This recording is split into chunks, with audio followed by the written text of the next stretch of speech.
le tintement du cristal contre le cristal. C'est un son que je n'oublierai jamais. D'ordinaire, dans les cercles fermés de Vannes, ce bruit annonce un toast, une célébration, un moment de joie partagée. Mais ce soir-là, dans le grand salon privé du cercle naval, face à la baie vitrée qui donnait sur le golfe du Morbihan plongé dans la nuit, ce bruit a sonné comme le glas de ma vie de famille. Je me tenais près d'une colonne en faux marbre, un verre d'eau gazeuse à la main, essayant de me fondre dans le décor. Je portais un tailleur pantalon bleu marine, simple, professionnel, celui que je portais plutôt au tribunal de commerce de Rennes. Je n'avais pas eu le temps de me changer, et honnêtement, je n'en avais pas eu l'envie. Autour de moi, les invités scintillaient. Des soies, des velours, des perles héritées de grand-mères aristocrates. L'air sentait le parfum lourd, le champagne coûteux et l'hypocrisie. C'était le gala de départ à la retraite de mon père, Hubert. 40 années passées en mer, à commander des navires marchands, à traverser des tempêtes que je ne pouvais qu'imaginer, pour finir ici, entouré de gens qui ne l'aimaient pas pour qui il était, mais pour ce qu'il représentait, une vieille famille bretonne avec un nom et un manoir. Pourtant, ce n'était pas Hubert qui tenait le micro. C'était elle. Ghislaine. Ma mère. Elle était resplendissante dans une robe émeraude qui jurait avec la modestie de nos finances réelles, mais qui s'accordait parfaitement avec l'illusion qu'elle maintenait depuis des décennies. Elle avait ce sourire figé, ce masque de cire qu'elle portait en public, celui qui disait « Regardez-moi, enviez-moi ». À sa gauche, Océane, ma sœur cadette, brillait comme un ornement de Noël, riant trop fort, la tête penchée sur l'épaule de maman comme une enfant gâtée de 6 ans, alors qu'elle en avait 26. Et bien sûr, continuait ma mère, sa voix amplifiée par le système sonore, douce comme du miel empoisonné, nous ne pouvons pas oublier notre chère Floriane.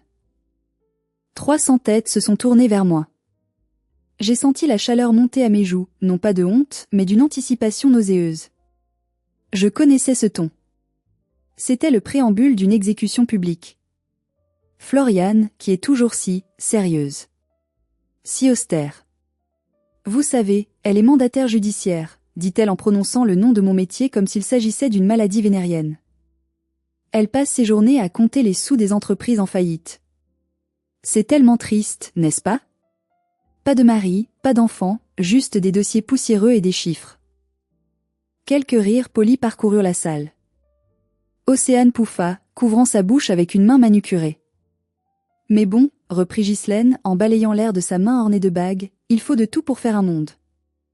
Océane est notre rayon de soleil, notre artiste, notre joie de vivre. Et Floriane, eh bien, Floriane est notre petite fourmi laborieuse. Elle marqua une pause théâtrale, ses yeux plantés dans les miens à travers la salle, brillant d'une malice pure. Enfin, soupira-t-elle avec un sourire condescendant qui étira ses lèvres peintes en rouge, « Heureusement que je ne compte pas sur toi pour vivre, ma pauvre fille.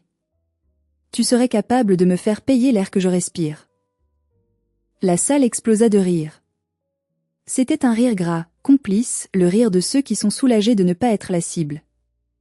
Mon père, assis à la table d'honneur, sourit vaguement, ne saisissant probablement pas la cruauté de la pique, ou choisissant de l'ignorer comme il avait fait toute sa vie. Le temps s'est arrêté. J'ai regardé ma mère. J'ai vu la satisfaction sadique dans son regard. Elle pensait m'avoir écrasée, remise à ma place de « fille ingrate et inutile » devant toute l'élite de Vannes. Elle pensait que j'allais baisser la tête, comme je le faisais quand j'avais 10 ans. Elle pensait que j'allais fuir en pleurant dans les toilettes. Mais elle avait oublié une chose. Je n'étais plus la petite fille de 10 ans. J'étais une femme de 32 ans qui passait ses journées à démanteler des fraudeurs, à exposer des mensonges financiers et à regarder la réalité en face. Le tintement du verre avait cessé. Le rire s'estompait. Je n'ai pas bougé. Je n'ai pas fui. J'ai posé mon verre d'eau sur le plateau d'un serveur qui passait. Le bruit sec du verre sur le métal résonna étrangement fort. Je me suis avancée vers l'estrade. Mes talons claquaient sur le parquet ciré avec un rythme militaire. Tac. Tac. Tac. Les conversations se turent. Les visages se figèrent. Ghislaine fronça les sourcils, son sourire vacillant légèrement. Je suis montée sur l'estrade. J'ai tendu la main et j'ai pris le micro des mains de ma mère. Elle était tellement surprise qu'elle a lâché sans résistance. Je me suis tournée vers la salle. J'ai pris une profonde inspiration. L'odeur de son parfum, Chalimard, m'a envahi, une odeur qui autrefois signifiait « maman », mais qui aujourd'hui signifiait « danger ». Tu as raison, maman, dis-je, ma voix calme, posée, amplifiée par les enceintes, résonnant dans le silence absolu du grand salon. C'est une chance que tu ne comptes pas sur moi pour vivre. Je me suis tournée vers elle, la regardant droit dans les yeux. Parce que si tu ne comptes pas sur moi, ai-je continué, articulant chaque syllabe, alors rends-moi les clés. C'est ma maison. Le visage de Ghislaine s'est décomposé. C'était comme voir un bâtiment s'effondrer en temps réel. La couleur quitta ses joues, laissant place à une pâleur cireuse sous son fond de teint épais. Sa bouche s'ouvrit, mais aucun son ne sortit. À la table d'honneur, le verre de vin rouge de mon père lui échappa des mains. Il heurta la nappe blanche, se renversa, et la tache cramoisie s'étala comme une blessure par balle. « Comment ça ?» balbutia mon père, sa voix rauque brisant le silence de mort. Il se leva, tremblant. « Comment ça, sa maison ?» Je n'ai pas quitté ma mère des yeux. C'était le moment. Le point de non-retour. Avant que je ne vous raconte comment cette soirée a fini en carnage familial, je veux savoir qui est avec moi ce soir. Dites-moi en commentaire depuis quelle ville ou quel pays vous écoutez cette histoire, et quelle heure il est chez vous. J'adore imaginer notre communauté éparpillée aux quatre coins du monde, unie par la recherche de la vérité. J'ai regardé la tache de vin s'étendre devant mon père. J'ai regardé la peur panique dans les yeux de ma mère. Et j'ai su que la guerre venait de commencer. Pour comprendre pourquoi j'ai prononcé ces mots fatidiques sur cette estrade, il faut remonter le temps. Il faut revenir 3 ans en arrière, loin des lustres et du champagne, dans la réalité froide d'une nuit de novembre pluvieuse. J'étais dans mon bureau à Rennes. Il était 2 heures du matin. J'étais jeune mandataire judiciaire, je venais de m'installer, et je travaillais comme une forcenée pour prouver ma valeur dans un monde dominé par des hommes grisonnants. Mon téléphone a vibré sur le bois de mon bureau. C'était le numéro de la maison familiale, le manoir Kéravel. Une angoisse immédiate m'a saisi.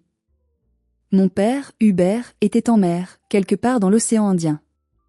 Un appel à cette heure-ci ne pouvait signifier qu'une tragédie. J'ai décroché, le cœur battant à tout rompre. Allô ? Floriane. Floriane, aide-moi. C'était la voix de ma mère, mais je ne l'avais jamais entendue ainsi. Ghislaine, la femme de fer, la reine de Vannes, sanglotait comme une enfant terrifiée. Maman ? Qu'est-ce qui se passe ? Papa, il est arrivé quelque chose à papa ? Non, non, ton père va bien, octatait-elle. C'est la maison. Ils vont nous la prendre, Floriane. Ils vont tout prendre demain.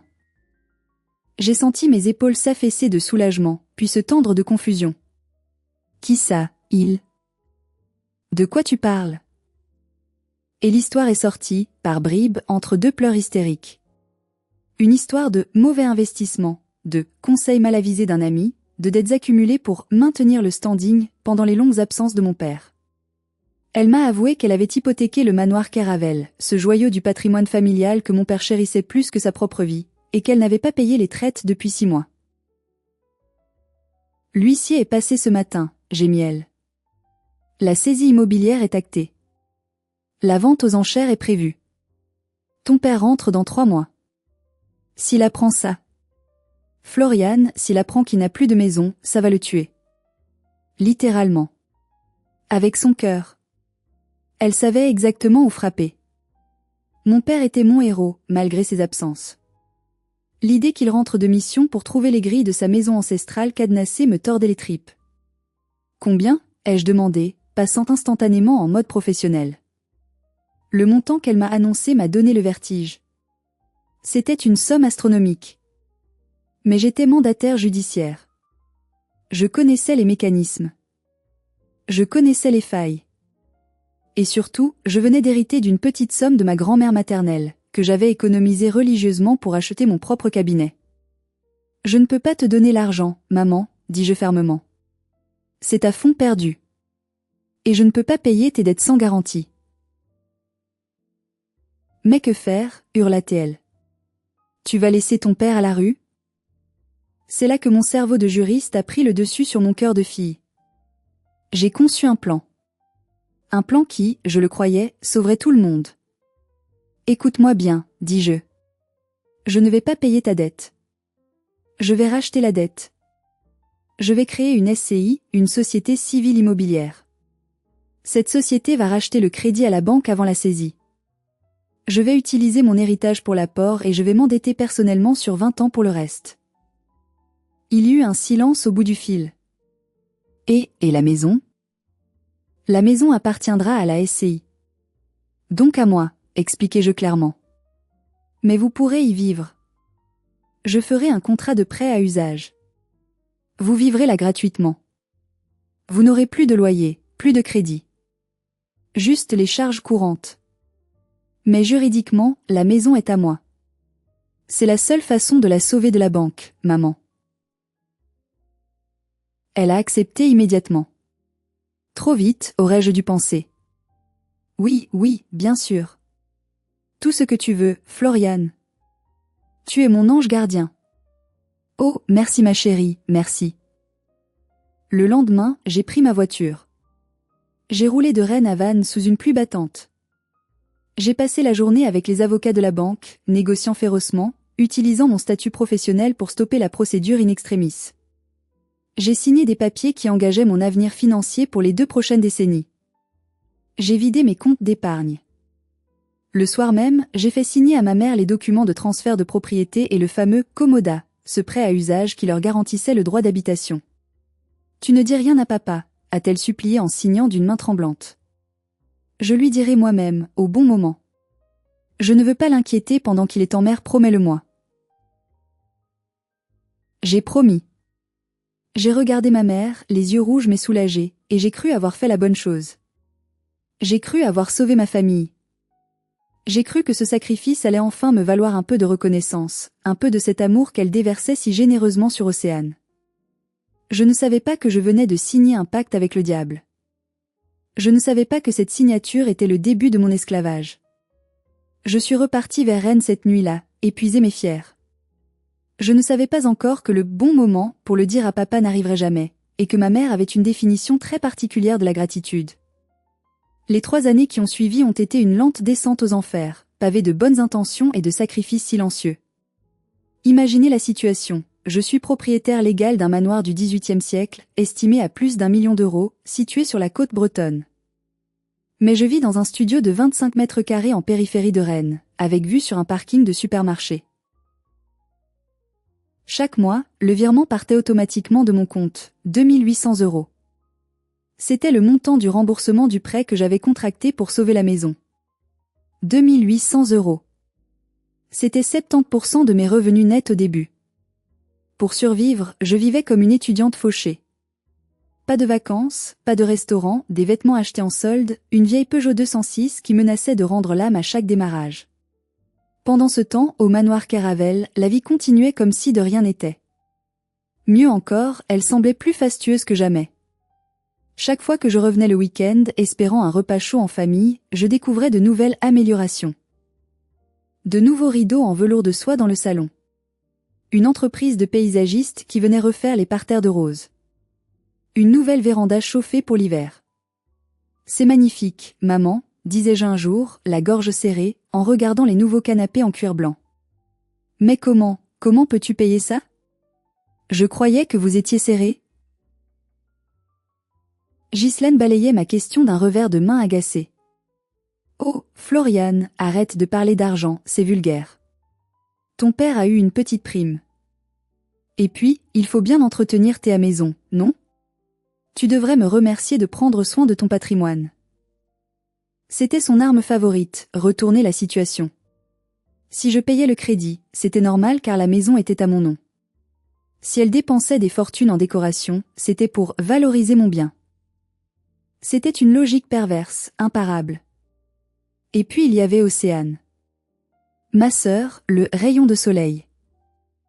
Elle avait arrêté ses études de droit au bout de 6 mois, trop stressant, puis avait tenté une école d'art, trop académique. Maintenant, elle se définissait comme life coach sur Instagram, ce qui consistait principalement à poster des photos d'elle en bikini ou en tenue de soirée, avec des légendes inspirantes copiées sur Google. Océane ne payait rien. Elle vivait au manoir, nourrie, logée, blanchie. Elle conduisait une petite décapotable qu'elle garait fièrement devant l'entrée. Le point de rupture a failli arriver 1 an après l'accord.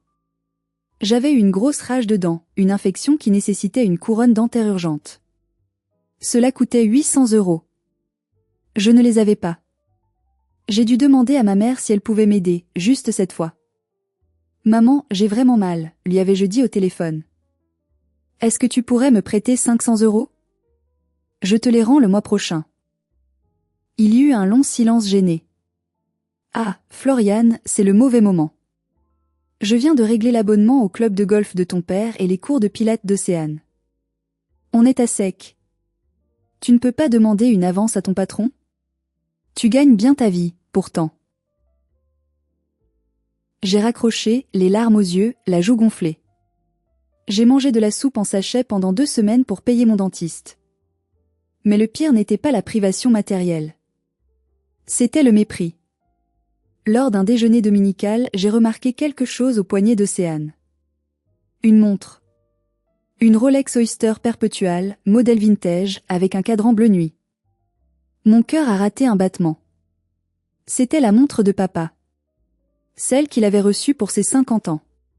Celle qu'il ne portait jamais en mer de peur de l'abîmer. Océane, dis-je, ma voix tremblant légèrement. C'est la montre de papa? Elle a levé le poignet, admirant le métal brillant. Ouais, sympa non? C'est le style boyfriend watch, c'est super tendance. Maman me l'a donné. Je me suis tournée vers Ghislaine. Maman, tu m'avais dit l'année dernière que tu avais dû vendre cette montre pour payer les frais d'hôpital de papa quand il a eu sa bronchite. Ghislaine ne s'y a même pas. Elle coupa son rôti avec une précision chirurgicale. J'ai dit ça? Tu as du mal comprendre, ma chérie. Tu écoutes toujours à moitié. J'ai vendu les boutons de manchette, pas la montre. Et puis, Océane en avait besoin pour un shooting photo. Elle a besoin de soigner son image pour sa carrière.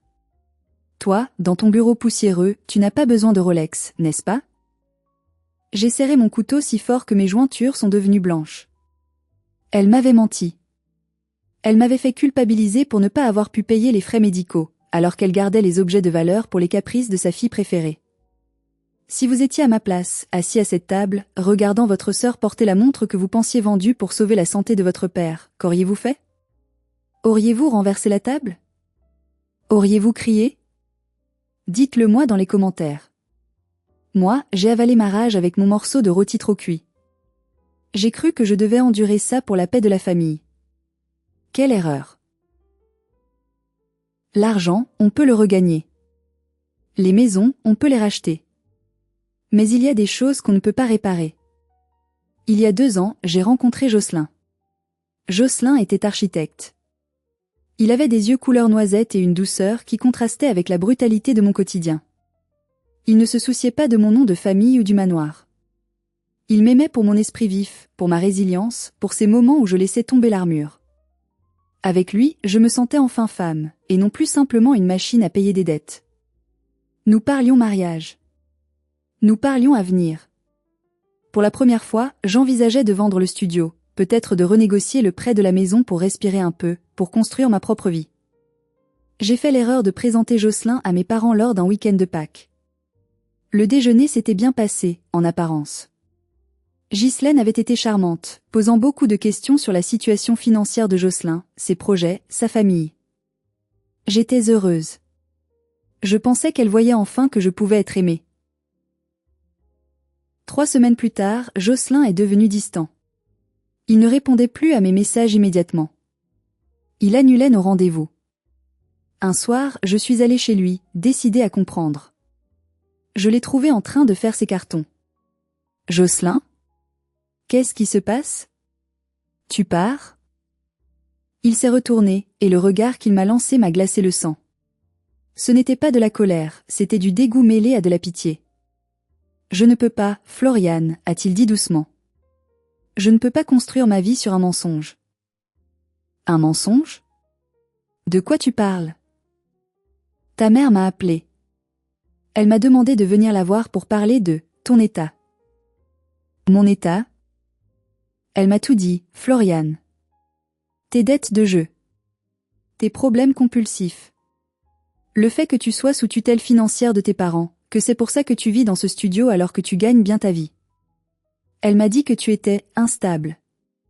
Qu'il y avait des antécédents psychiatriques lourds. J'étais tellement choquée que j'ai dû m'asseoir. Quoi? Mais c'est faux. C'est complètement délirant. Jocelyn, regarde mes comptes, regarde ma vie. Je suis mandataire judiciaire, je suis assermenté. Il a secoué la tête tristement. Elle m'a montré des relevés. Des sorties d'argent énormes chaque mois. 2800 €, Floriane. Elle m'a dit que c'était pour rembourser tes créanciers de casino. J'ai hurlé de rire. Un rire nerveux, hystérique. C'est le crédit de leur maison. C'est moi qui paie pour qu'ils aient un toit.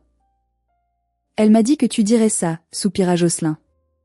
Elle m'a prévenu que tu inventerais une histoire où tu es la sauveuse et eux les victimes. C'est typique de ta pathologie, a-t-elle dit. La mythomanie narcissique. J'ai essayé de lui montrer les papiers, les actes notariés. Mais le doute était instillé. Ma mère avait été si convaincante, jouant la mère éplorée inquiète pour l'avenir de sa fille malade. Elle avait utilisé ma plus grande faiblesse, ce virement mensuel secret, pour le transformer en preuve de ma déchéance. Jocelyn est parti. Il n'avait pas la force de gérer une folle. Je suis retournée voir ma mère le week-end suivant, ivre de douleur. Pourquoi? Ai-je hurlé dans le salon feutré. Pourquoi tu lui as raconté ces horreurs? Ghislaine buvait son thé, impassible. Oh, calme-toi. Ce garçon n'était pas assez bien pour toi. Il t'aurait distraite. Et puis, réfléchis Floriane, si tu te maries, tu vas vouloir des enfants, tu vas vouloir acheter ta propre maison. Et nous? Qu'est-ce qu'on devient? Tu nous jettes à la rue? Elle a posé sa tasse avec un petit cliquetis. J'ai fait ça pour nous. Pour la famille. Tu ne peux pas nous abandonner pour un homme. Tu as des responsabilités. À cet instant précis, quelque chose est mort en moi. L'espoir d'être aimé par elle est mort. J'ai réalisé que je n'étais pas sa fille. J'étais son plan retraite. J'étais son assurance vie. Elle m'avait isolée, diffamée, détruit mon bonheur pour s'assurer que je resterais seule, et donc solvable uniquement pour elle. C'est ce souvenir, cette douleur brûlante de la perte de Jocelyn, qui m'a donné la force, 3 ans plus tard, sur cette estrade, de ne plus trembler. Retour au cercle naval. Le présent. La tache de vin s'était figée sur la nappe. Le silence dans la salle était si lourd qu'on aurait pu l'entendre craquer. Mon père me regardait comme si j'étais une étrangère qui venait de parler une langue inconnue. Ta maison, répéta-t-il, sa voix tremblante d'une colère contenue. J'ai payé cette maison toute ma vie, Floriane. Chaque pierre. Chaque ardoise. J'ai soldé le crédit il y a 5 ans. Ghislaine s'est précipitée vers lui, lui agrippant le bras. Hubert, ne l'écoute pas. Elle a bu. Elle fait une crise, comme d'habitude. C'est sa jalousie maladive envers Océane qui parle. Elle s'est tournée vers moi, ses yeux lançant des éclairs de haine pure. Descends de là tout de suite, petite insolente. Tu gâches la fête de ton père. Les invités commençaient à murmurer. Je voyais les regards passer de l'amusement au malaise. Le spectacle devenait trop réel. Je n'ai pas bougé. J'ai posé le micro sur le pupitre. J'ai saisi ma mallette en cuir noir que j'avais posée au pied de l'estrade avant de monter. Le clic des fermoirs a résonné sèchement. Papa, dis-je sans micro, mais ma voix portait suffisamment. Tu as soldé le crédit il y a 5 ans, c'est vrai. Mais il y a 4 ans, maman a contracté un nouveau prêt hypothécaire. Un prêt relais rechargeable. Elle a mis la maison en garantie à 100%. C'est faux, hurla Ghislaine. Menteuse. J'ai sorti un dossier bleu. J'en ai extrait une feuille cartonnée, l'acte de vente notarié. Voici l'acte de vente, daté d'il y a 3 ans. Vendeur, Hubert et Ghislaine de Keroual. Acheteur, SCI Floriane K. Prix de vente, le montant exact de la dette que maman avait accumulée. J'ai tendu le document vers mon père. Il a hésité, puis l'a arraché de ma main. Il a mis ses lunettes de lecture, ses mains tremblant tellement que le papier bruissait. Et ça, ai-je continué en sortant un autre document, c'est le prêt à usage. Le contrat qui stipule que je vous autorise, par pure charité filiale, à occuper mon bien immobilier tant que vous en respectez l'intégrité. Mon père lisait. Sa respiration devenait sifflante. Il tournait les pages frénétiquement. Mais... Il a levé les yeux, hagard. Je n'ai jamais signé ça. Hubert de Keroual. La signature est là, mais je n'étais pas là. Il y a 3 ans, le 14 novembre, j'étais au large de Djibouti. J'ai les carnets de bord. La salle a halté. Un murmure collectif s'est élevé, faux et usage de faux. Je me suis tournée vers ma mère. Elle ne criait plus. Elle était adossée à la table, le visage gris. Tu as imité sa signature, maman, dis-je calmement. Comme tu l'as fait pour le prêt initial. Tu as profité de ses absences pour hypothéquer son héritage, flamber l'argent, puis tu as profité de ma crédulité pour couvrir tes traces. Tu pensais que je ne dirais rien.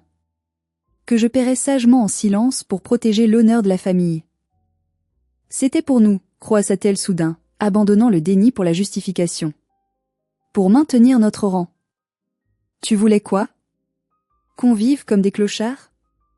Qu'on avoue à tout le monde que ton père a une retraite de misère par rapport à nos besoins? Tes besoins, maman. Pas les nôtres. C'est alors qu'Océane est entrée dans la danse. Elle a lâché le bras de sa mère et s'est avancée vers moi, le visage tordu par une rage enfantine. Tu es dégueulasse, a-t-elle craché. Tu as tout inventé. Tu as manipulé les papiers parce que tu es avocate ou je ne sais quoi. Tu veux juste nous voler notre maison parce que tu es jalouse que maman m'aime plus que toi. Elle a levé la main pour me gifler. J'ai attrapé son poignet en plein vol. Mon geste était vif, précis. Je l'ai serré fermement. Ne fais pas ça, Océane, dis-je froidement. Et pendant que je te tiens le poignet, parlons de ton argent de poche. J'ai lâché son bras et j'ai sorti le dernier document de mon dossier. Les relevés bancaires. Papa, tu te demandes où sont passés les 2800 € que je virais chaque mois sur le compte joint pour l'entretien de la maison? J'ai jeté les feuilles sur la table, devant mon père. Elles se sont éparpillées comme des confettis accusateurs. Regarde les destinataires des virements sortants. Voyage évasion. Boutique Louboutin Paris. Clinique esthétique Vannes.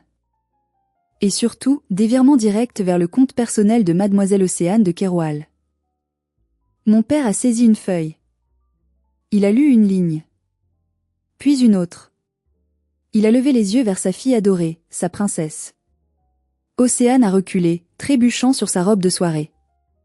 Papa, c'est pas ce que tu crois. Commença-t-elle. Tais-toi, murmura Hubert. Ce n'était pas un cri. C'était un ordre de capitaine, froid et absolu. L'ambiance dans la salle avait changé du tout au tout. Ce n'était plus un gala, c'était une scène de crime, et je venais d'apporter les pièces à conviction.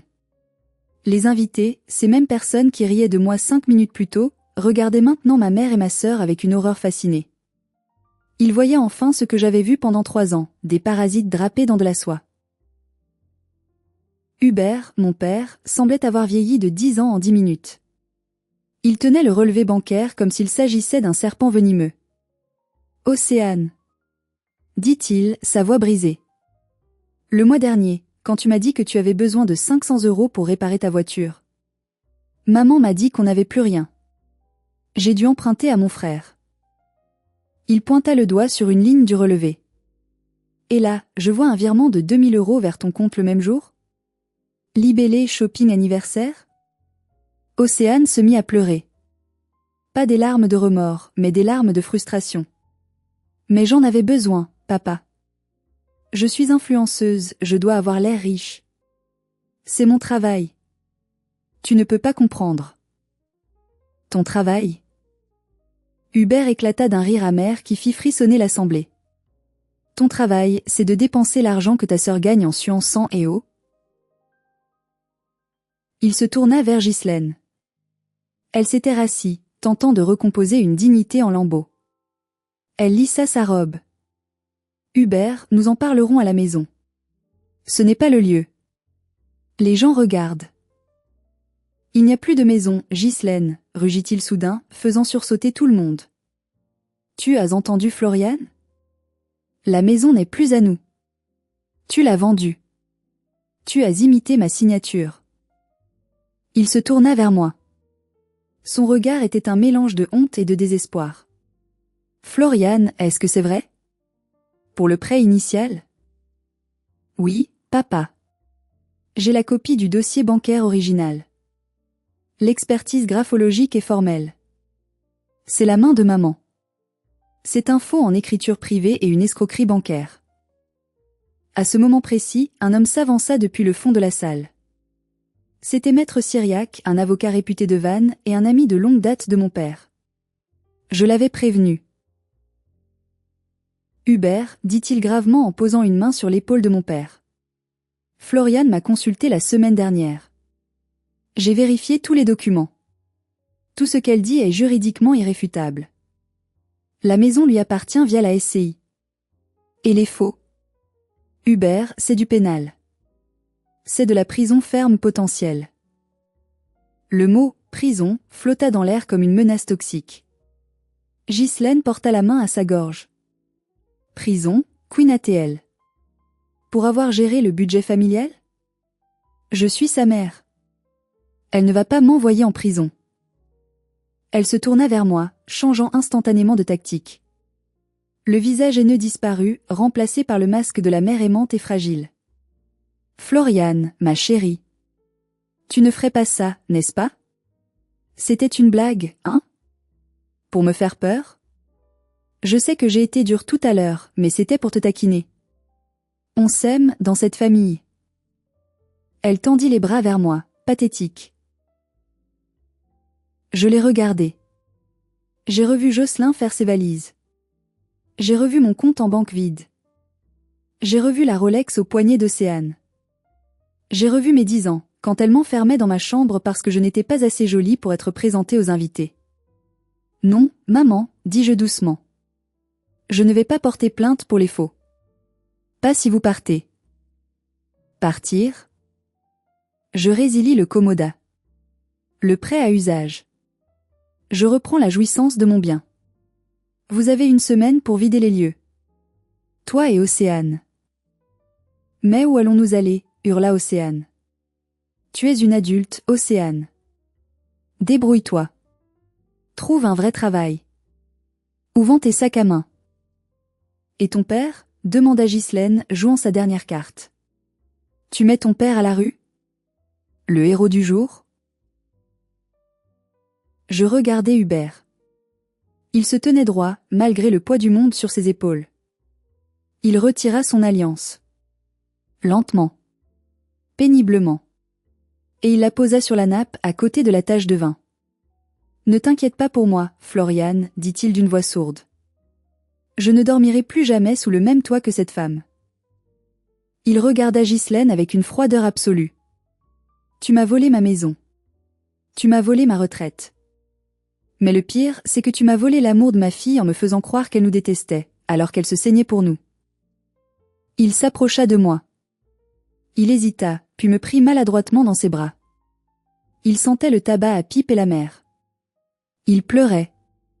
Pardon, murmura-t-il dans mes cheveux. Pardon de n'avoir rien vu. Pardon d'avoir été un capitaine aveugle. Je n'ai pas pleuré. J'avais fini de pleurer il y a longtemps. J'ai juste hoché la tête. Ghislaine, voyant qu'elle avait perdu son dernier allié, s'effondra sur sa chaise, seule au milieu des ruines de sa réputation. Les invités commençaient à partir, gênés, chuchotant déjà les détails croustillants qui allaient alimenter les dîners de Vannes pendant des décennies. La semaine qui a suivi a été surréaliste. En tant que mandataire judiciaire, j'ai supervisé des dizaines d'expulsions d'entreprises, des liquidations, des saisies. Mais expulser sa propre mère et sa sœur de la maison de son enfance, c'est une expérience qui vous marque au fer rouge. J'avais engagé un huissier pour faire l'état des lieux, afin d'éviter que Ghislaine ne saccage la maison par vengeance. Je n'avais pas confiance en elle. Et j'avais raison. Quand nous sommes arrivés le lundi matin suivant, 1 semaine jour pour jour après le gala, le manoir Caravel avait l'air d'une coquille vide. Océane était déjà partie. Elle s'était réfugiée chez son dernier petit ami en date, un promoteur immobilier de la Baule, en emportant tout ce qu'elle pouvait faire entrer dans sa décapotable.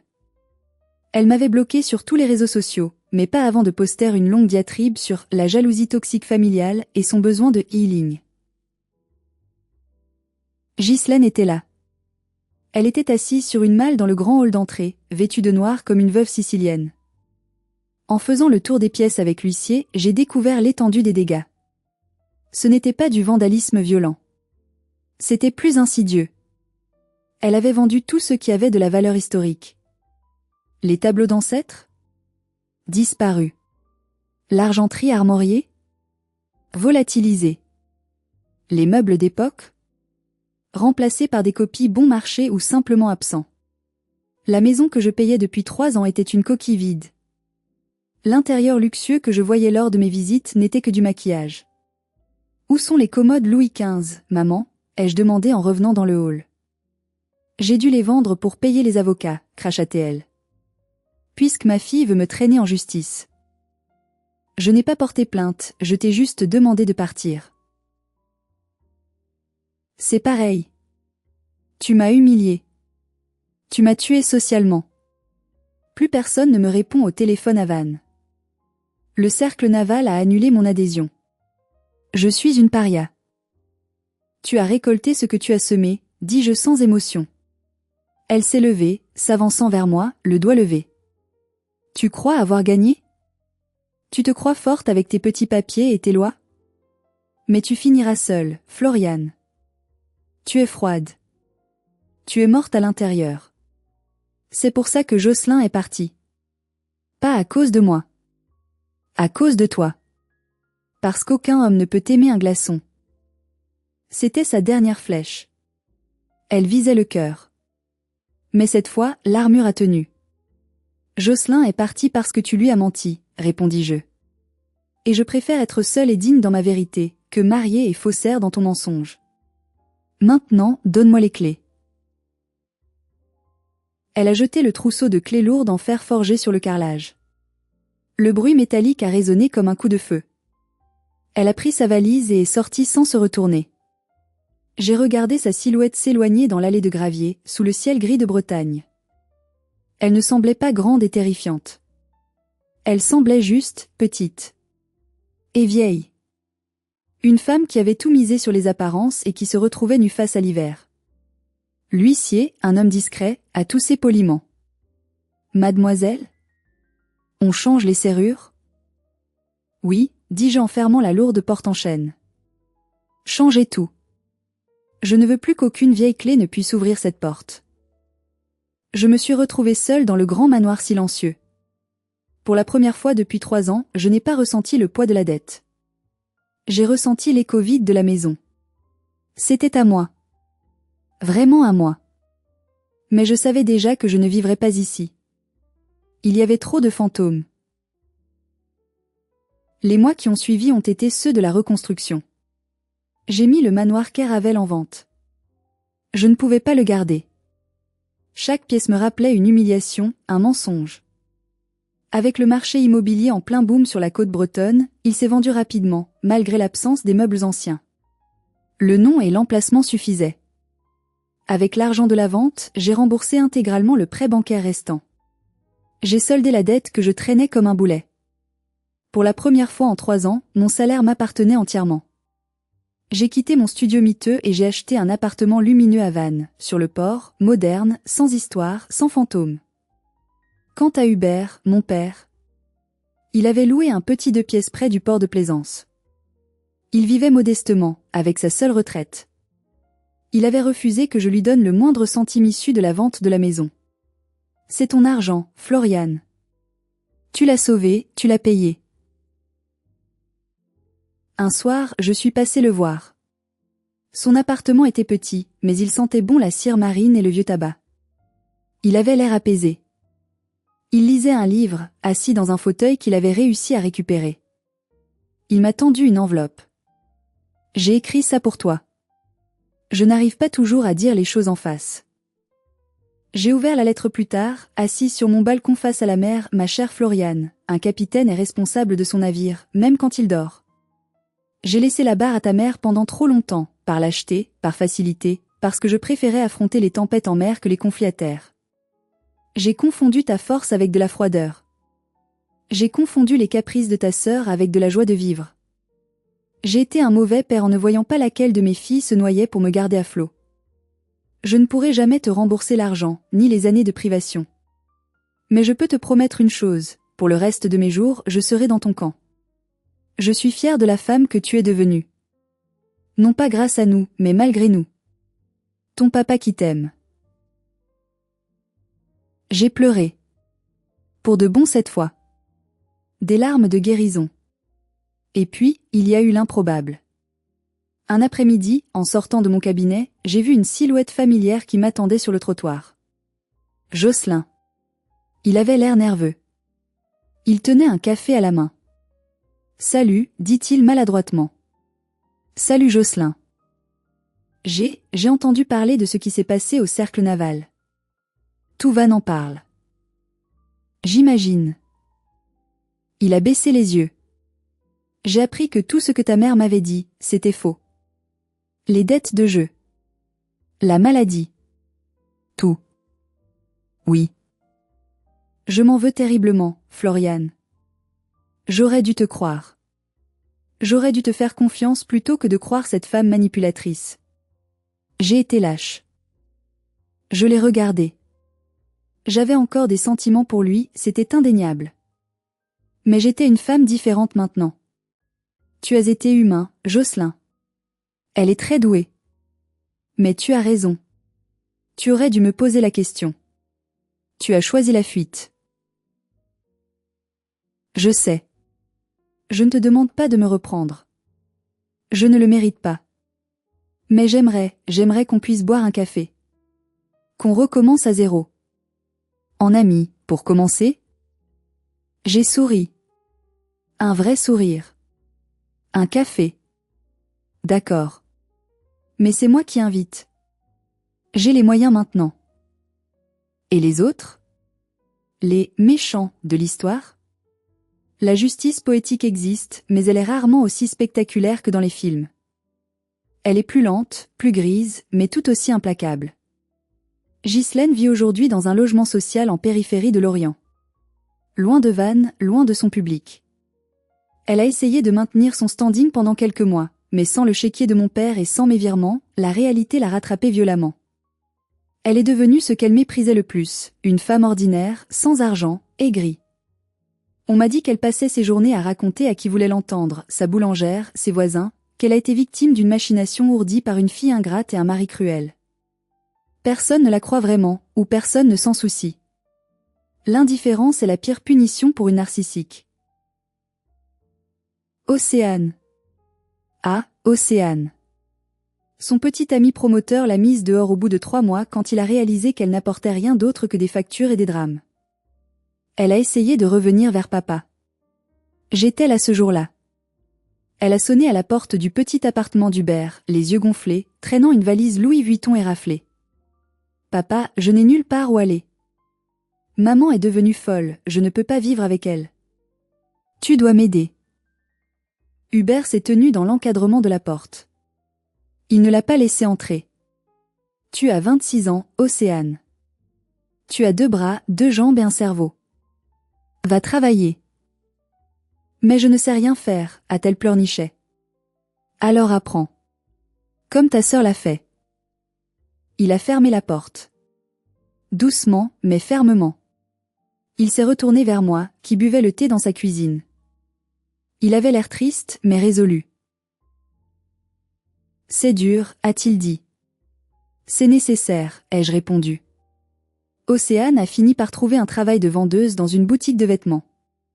C'est ironique. Elle passe ses journées à plier des vêtements qu'elle ne peut plus s'acheter. C'est peut-être le début de sa rédemption, ou pas. Ce n'est plus mon problème. Quant à moi, je suis assise ici, dans mon salon inondé de lumière. J'ai 33 ans. Je suis propriétaire de mon logement. J'ai renoué avec mon père. Je vois Jocelyn régulièrement, et nous prenons notre temps. Je ne suis plus la petite fourmi laborieuse qu'on exploite. Je suis la reine de ma propre fourmilière. J'ai gardé le dossier bleu. Celui avec les faux, les relevés bancaires. Il est rangé au fond d'un tiroir. Je ne le regarde plus, mais je sais qu'il est là. C'est mon trophée. C'est la preuve que j'ai survécu. Cette histoire n'est pas seulement une histoire de vengeance financière. C'est une histoire de limites. Nous grandissons avec l'idée que la famille est sacrée. Que l'on doit tout à ses parents. Que le sang est plus épais que l'eau. Mais parfois, le sang est toxique. Parfois, la famille est l'endroit le plus dangereux pour votre santé mentale et financière. J'ai mis 3 ans à comprendre que l'on ne peut pas acheter l'amour de quelqu'un. J'ai payé 100 000 € pour essayer d'acheter l'approbation de ma mère. Et tout ce que j'ai obtenu, c'est du mépris. Le jour où j'ai dit « Rends-moi les clés », je n'ai pas seulement repris une maison. J'ai repris ma dignité. J'ai repris le contrôle de mon récit. À tous ceux qui m'écoutent aujourd'hui et qui se sentent piégés par une obligation familiale. À ceux qui paient les dettes de parents irresponsables. À ceux qui acceptent d'être le bouc émissaire pour la paix des ménages. Écoutez-moi bien, vous avez le droit de dire stop. Vous avez le droit de couper les ponts. Vous avez le droit de garder votre argent pour votre propre avenir. Ce n'est pas de l'égoïsme. C'est de la survie. Ma mère m'avait demandé, ça fait quoi d'être inutile? Aujourd'hui, je connais la réponse. Je suis inutile à ses manigances. Je suis inutile à son ego. Et c'est la sensation la plus libératrice du monde.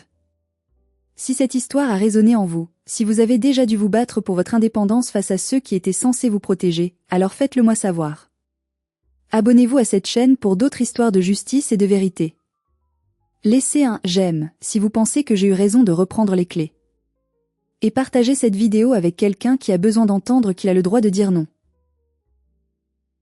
Prenez soin de vous, et surtout, gardez vos clés. Feeling like you're doing something wrong. You, alongside everyone else, is doing something fucking weird. So just embrace the weird. You know? Embrace the weird. Is it just this? Is there anything else in here? It's just this. Okay. I don't want to take it out.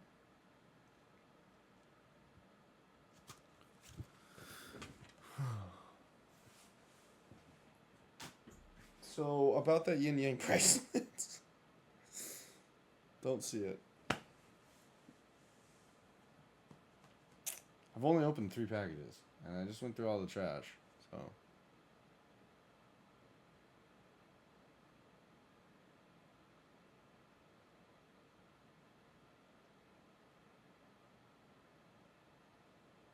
Bar compliment. Ugh. And then apparently this is for me, but I don't know who it's from. I think it's from Chai. Kylo? I don't know what the fuck it is. Ugh, I fucking hate styrofoam.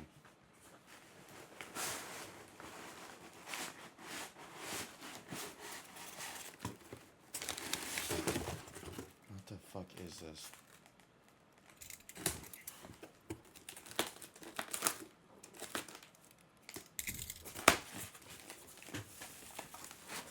What the fuck? It's a mohawk? Is it a skeleton? Skeleton mohawk? Dude, this thing's insane.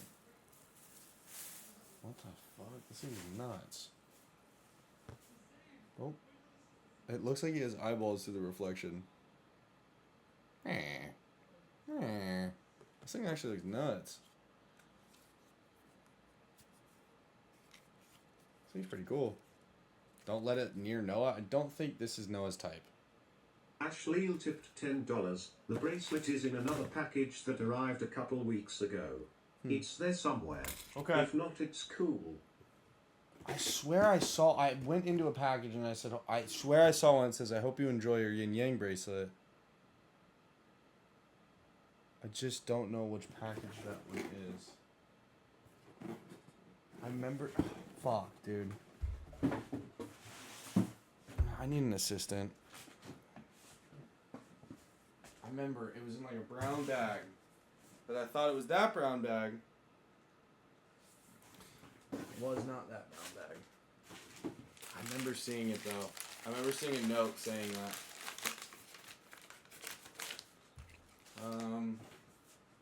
Where shall I put you, scary fucking man? How about right there? That's a good spot. Looks good to me.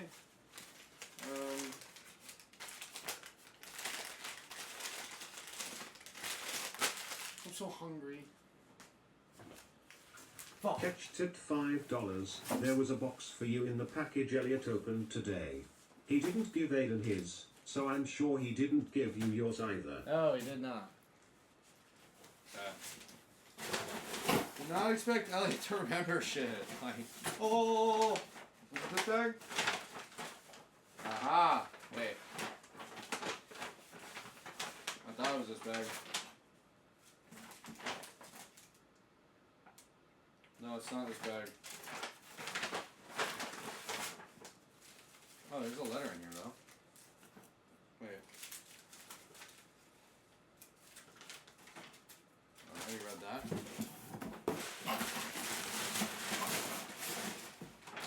We'll figure it out. It's gotta be here somewhere.